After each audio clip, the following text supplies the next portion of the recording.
الحمد لله نحمده ونستعينه ونستغفره ونعوذ بالله من شرور أنفسنا ومن سيئات أعمالنا من يهده الله فلا مضل له ومن يضلل فلا هادي له وأشهد أن لا إله إلا الله وحده لا شريك له وأشهد أن محمدا عبده ورسوله يا أيها الذين آمنوا اتقوا الله حق تقاته ولا تموتن إلا وأنتم مسلمون يا أيها الناس اتقوا ربكم الذي خلقكم من نفس واحدة وخلق منها زوجها وبث منهما رجالا كثيرا ونساء واتقوا الله الذي تساءلون به والأرحام إن الله كان عليكم رقيبا يا أيها الذين آمنوا اتقوا الله وقولوا قولا سديدا يصلح لكم أعمالكم ويغفر لكم ذنوبكم ومن يطع الله ورسوله فقد فاز فوزا عظيما أما بعد فإن خير الحديث كتاب الله وخير الهدي هدي محمد صلى الله عليه وسلم وشر الأمور محدثاتها وكل محدثة بدعة وكل بدعة ضلالة وكل ضلالة في النار. قال الله عز وجل في القرآن المجيد اقرأ باسم ربك الذي خلق خلق الإنسان من علق اقرأ وربك الأكرم الذي علم بالقلم. وقال النبي صلى الله عليه وسلم من سلك طريقا يلتمس فيه علما سهل الله له به طريقا إلى الجنة. معزز علماء کرام، عزیز ساتھیوں،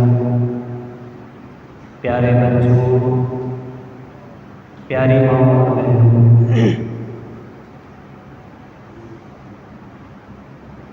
جس موضوع کا میں مکلف ہوں وہ ہے دینی تعلیم سے دوری، اسباب و نتائج. علماء کرام کے درمیان بلکہ قابل قدر علماء کرام کے درمیان زبان کھولنا زبان درازی کے مترادف ہوگا. میں مقرر نہیں ہوں، آپ لوگوں کا حسن ظن ہے کہ آپ لوگوں کے بلاوے پر میں چلا آیا.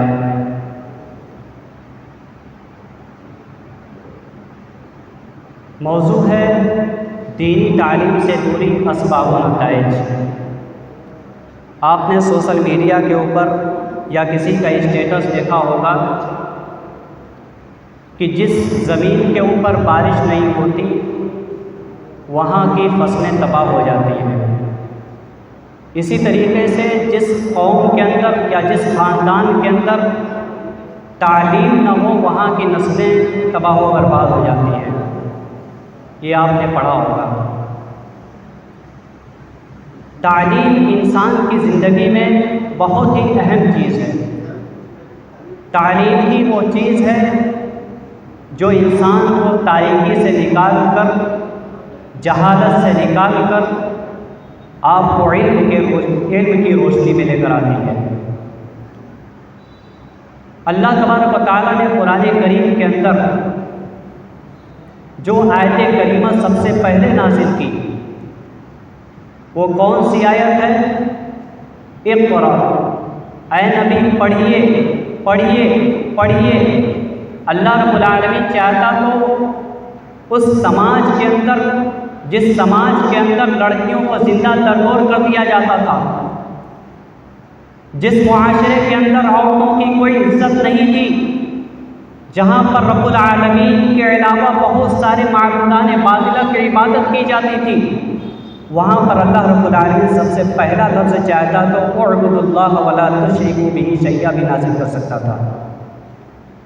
وہاں پر رب العالمین چاہتا تو لڑکیوں کو زندہ جو درگور کیا جاتا تھا اس سے منع کر سکتا تھا، لیکن اللہ رب العالمین جانتا تھا کہ عرب کے معاشرے کے اندر یا پوری دنیا کے اندر اگر جہالت کو ختم کرنا ہے، علم کی روشنی کو پھیلانی ہے، تو سب سے پہلے اس معاشرے کے اندر علم کی روشنی کو پھیلانی ہوگی۔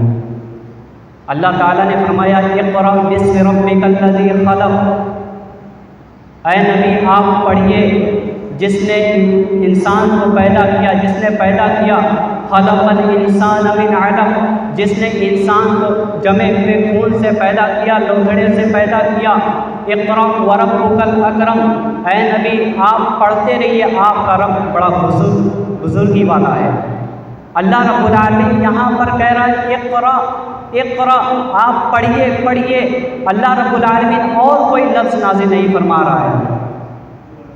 خلق الانسان من علق، اللہ فرماتا ہے کہ ہم نے انسان کو جمے ہوئے خون سے پیدا کیا، یعنی اللہ انسان کی حیثیت بیان کر رہا ہے کہ انسان کی حیثیت یہ ہے کہ وہ ناپاک پانی سے پیدا کیا گیا، لیکن جب وہی انسان جو ناپاک پانی سے پیدا ہوا تھا، جب اس کے اندر علم کی روشنی آ جائے گی تو وہ جہالت کو آٹومیٹک ختم کر سکتا ہے۔ جب اس کے اندر علم کی روشنی آئے گی تو کفر کو، شرک کو، بدعات کو، عرب کے معاشرے کے اندر جو بھی برائیاں پھیلی ہوئی تھیں اس کو آسانی سے ختم کر سکتا ہے۔ اللہ رب العالمین نے اسی لیے یہاں پر تنبہ کیا خلق الانسان من علق، ہم نے انسان کو جمے ہوئے لوتھڑے سے پیدا کیا، جمے ہوئے خون سے پیدا کیا۔ اللہ نے دوسری جگہ پر فرمایا نون والقلم وما یسطرون، قسم ہے قلم کی، قسم ہے ان چیزوں کی جسے وہ لکھتے ہیں۔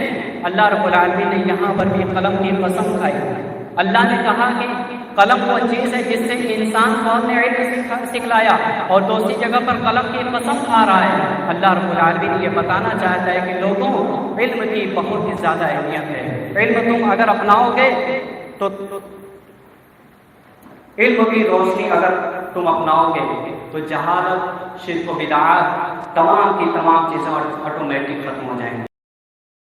میرے بھائیوں، رب العالمین نے نبی اکرم صلی اللہ علیہ وسلم کے اوپر یہ آیتیں نازل فرمائی۔ اس کے بعد اللہ تعالیٰ نے دوسری جگہ پر فرمایا قل هل يستوي الذين يعلمون والذين لا يعلمون، اے نبی کہہ دیجئے کہ کیا جاننے والے اور نہ جاننے والے برابر ہو سکتے ہیں؟ اللہ رب العالمین نے فرشتوں پر جب انسان کو فضیلت دی، اس سے پہلے اللہ رب العالمین کا ایک مکالمہ فرشتوں سے ہوا تھا۔ وہ کیا تھا؟ وَإِذْ قَالَ رَبُّكَ لِلْمَلَائِكَةِ إِنِّي جَاعِلٌ فِي الْأَرْضِ خَلِيفَةً قَالُوا أَتَجْعَلُ فِيهَا مَن يُفْسِدُ فِيهَا وَيَسْفِكُ الدِّمَاءَ، اللہ رب العالمین فرشتوں سے کہتا ہے کہ میں زمین کے اوپر اپنا خلیفہ، اپنا جانشین بنانے والا ہوں، میں زمین کے اوپر ایک خلیفہ بنانے والا ہوں۔ فرشتوں نے کہا اے اللہ تو ایسی مخلوق بنانا چاہتا ہے، ایک ایسی مخلوق بنانے جا رہا ہے جو مخلوق زمین کے اوپر خون و خرابہ کرے، جو مخلوق زمین کے اوپر فساد پیدا کرے، جو مخلوق زمین کے اوپر قتل و غارت کرے۔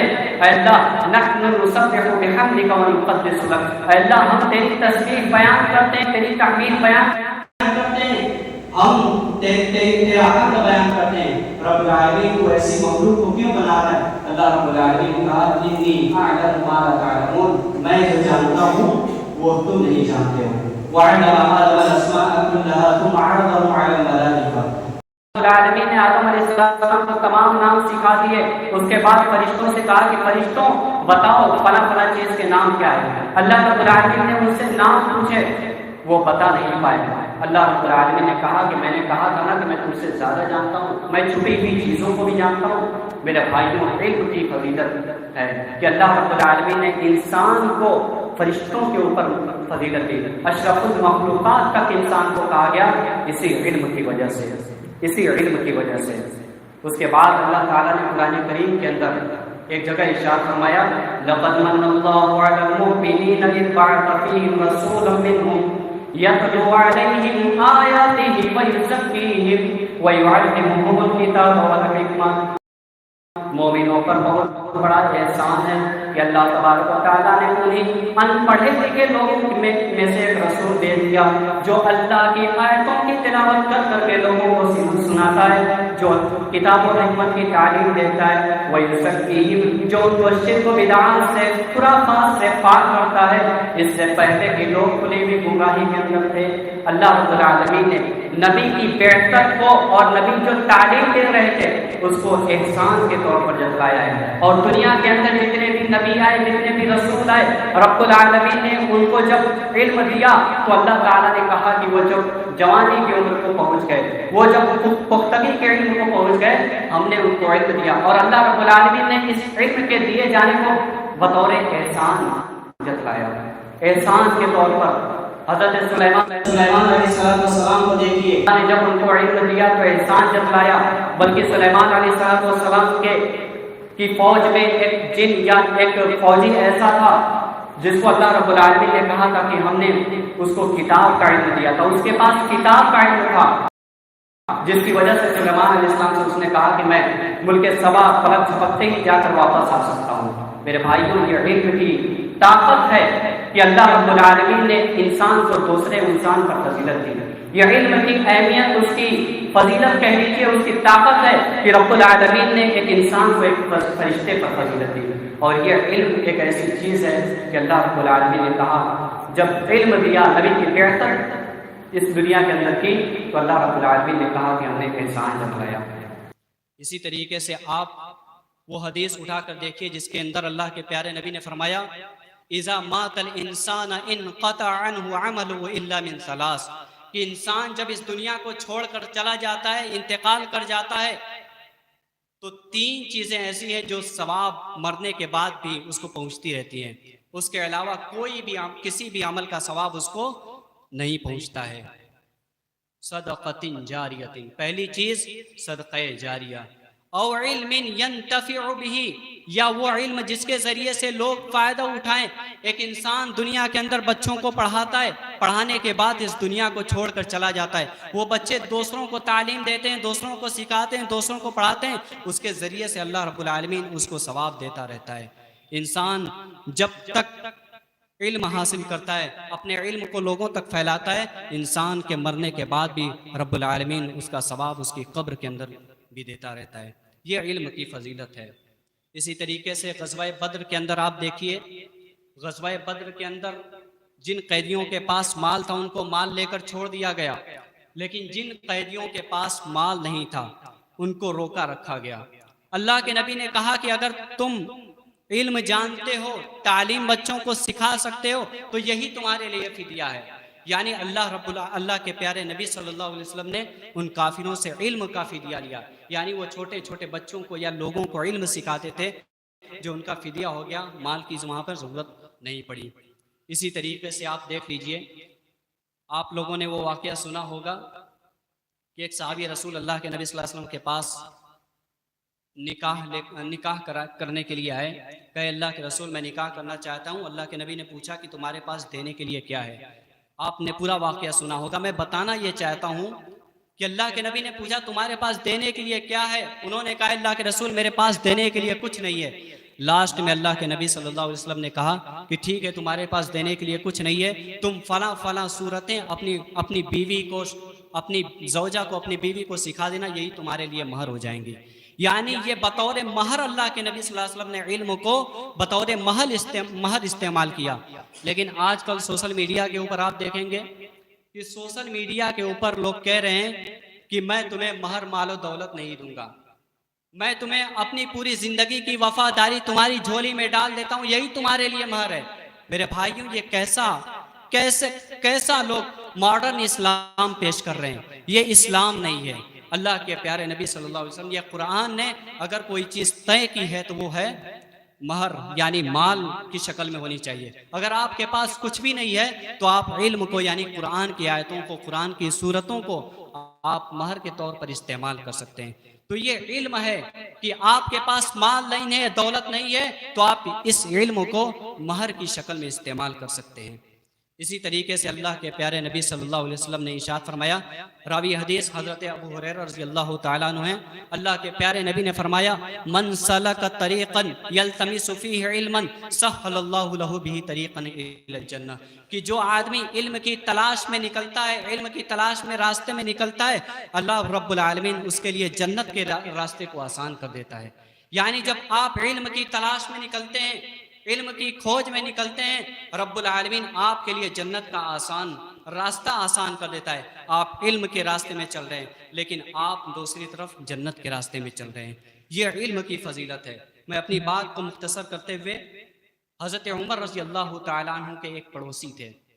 حضرت عمر، دیکھیے علم کی نشر و اشاعت کس طریقے سے صحابہ نے کی تھی۔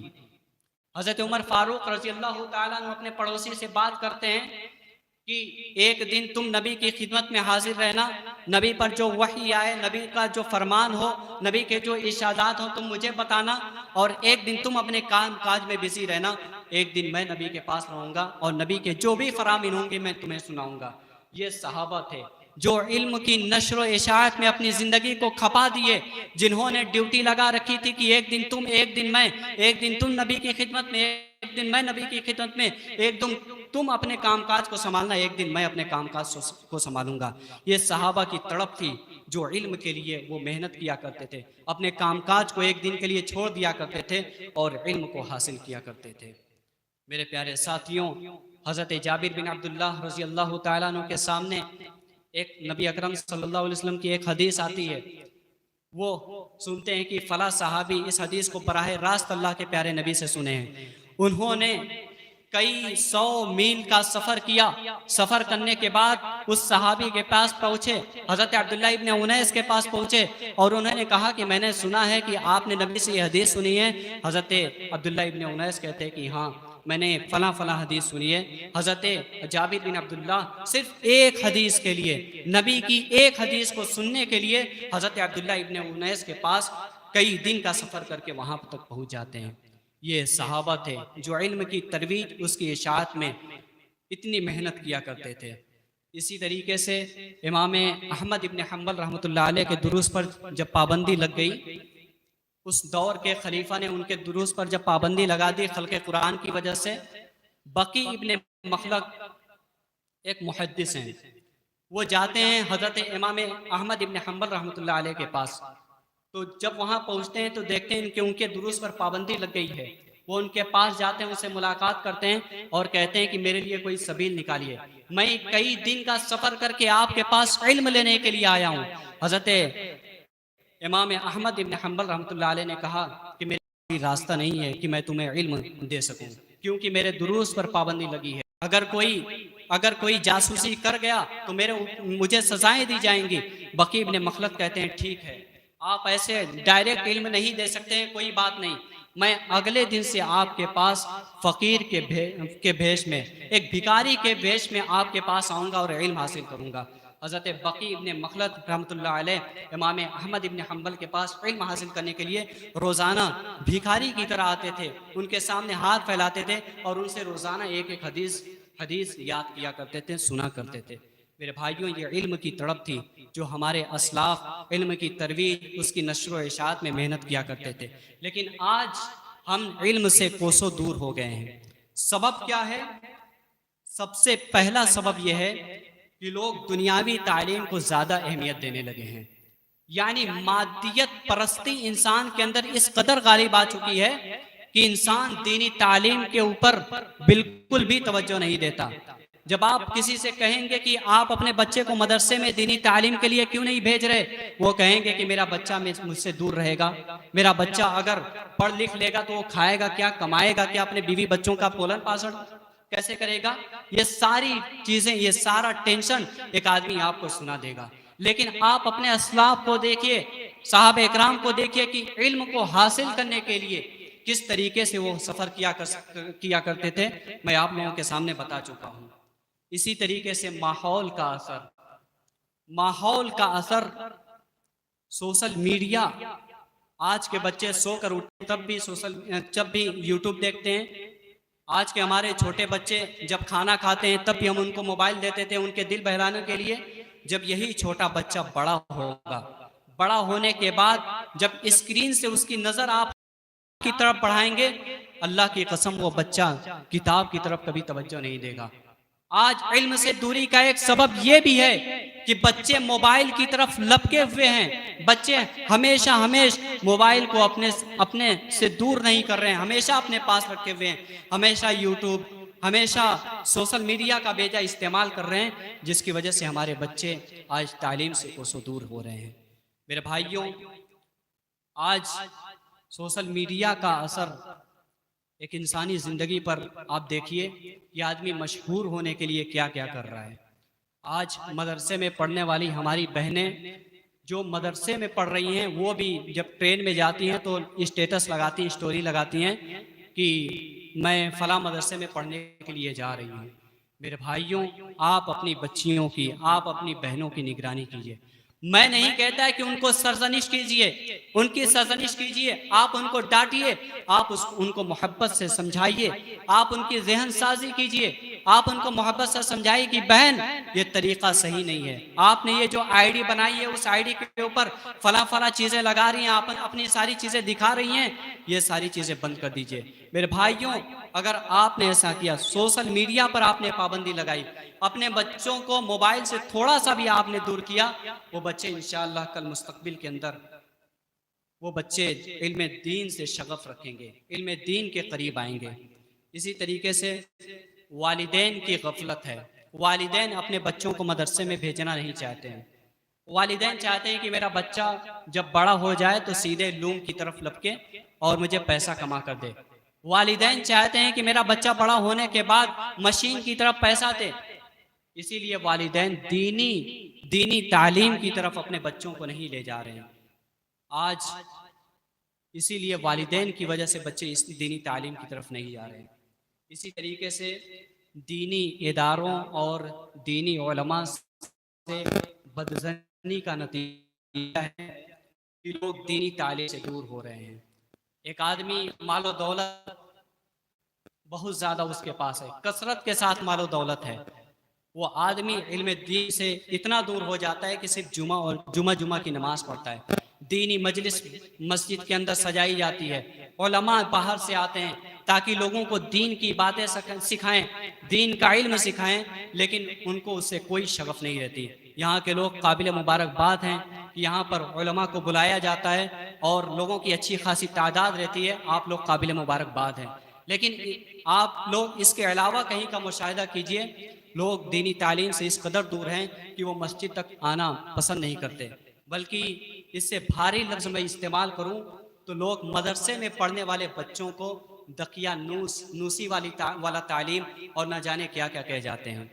میرے بھائیوں، یہ ساری کی ساری چیزیں ہمارے درمیان نہیں ہونی چاہیے.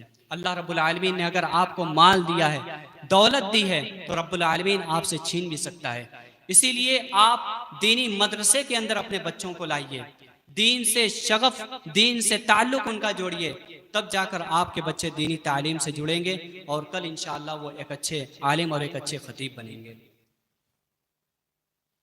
اسی طریقے سے آج جو بچے مدرسوں کو چھوڑ کر جا رہے ہیں وہ غلط صحبت کی وجہ سے. بچے جب مدرسے سے گھر پر آتے ہیں تو غلط صحبت کی وجہ سے وہ گھر ہی پہ رہ جاتے ہیں، ان کا مدرسے میں جانے کا من نہیں کرتا. تو یہ ایک سبب ہے جس کی وجہ سے بچے مدرسے میں جانا پسند نہیں کرتے. اسی طریقے سے ہمارے اساتذہ جو بچوں کو جانوروں کی طرح مارتے ہیں. ہمارے پڑوسی ملک کے اندر آپ نے سنا ہوگا، کل ہی کا واقعہ ہے کہ ایک بچے کو قاری صاحب نے اتنا مارا کہ وہ بچہ کل ہی ڈیتھ کر گیا. لوگوں نے احتجاج کیا، لوگوں نے مدرسہ جلانے کی وارننگ دے دی، لوگوں نے قاری صاحب کا گھیراؤ کیا. ایک واقعہ نہیں، ہزاروں واقعات آپ کو ایسے مل جائیں گے جہاں پر بچوں کو جانوروں کی طرح مارا پیٹا جاتا ہے، اور بچے اسی مار دھاڑ کی وجہ سے مدرسے سے دور رہتے ہیں. بچے اسی مار دھاڑ کی وجہ سے دینی تعلیم سے دور رہتے ہیں. بچے اسی مار دھاڑ کی وجہ سے قرآن کریم کو اپنے سینے میں اتارنے سے قاصر ہیں. تو ہمیں اپنے مدرسوں میں چینجنگ لانی پڑے گی. بچے شرارت کرتے ہیں، آپ ان کی سرزنش کیجئے، آپ ان کو ہلکا مار ماریے، لیکن آپ ان کو جانوروں کی طرف پیٹیں گے تو یہ بچے آپ کی طرف رخ بھی نہیں کریں گے اور دینی تعلیم سے دور ہوں گے. جب ہمارا معاشرہ دینی تعلیم سے دور ہوگا تو اس کے نتائج کیا ہوں گے؟ میرے بھائیوں، جب ہمارا معاشرہ تعلیم سے دور ہوگا تو اخلاقی گراوٹ ہوگی.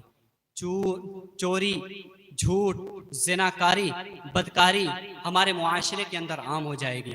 تو اسی لیے ہمیں ضرورت اس بات کی ہے کہ ہم اپنے معاشرے کے اندر دینی تعلیم کی ترویج کریں، دینی تعلیم کو عام کریں تاکہ لوگ غلط کو غلط اور صحیح کو صحیح سمجھیں.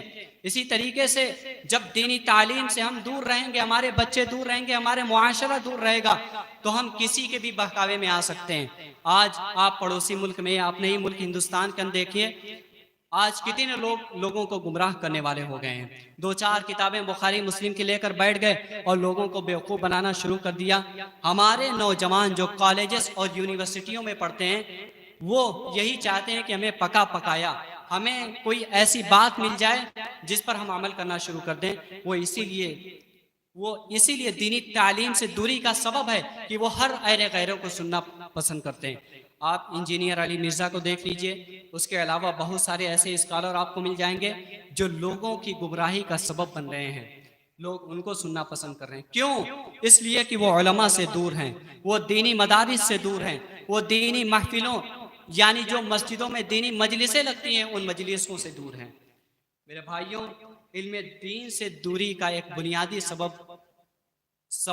یعنی نتیجہ یہ ہے کہ جب ہم علم دین سے دور رہیں گے تو ہمیں وضو کا بنیادی طریقہ نہیں معلوم رہے گا.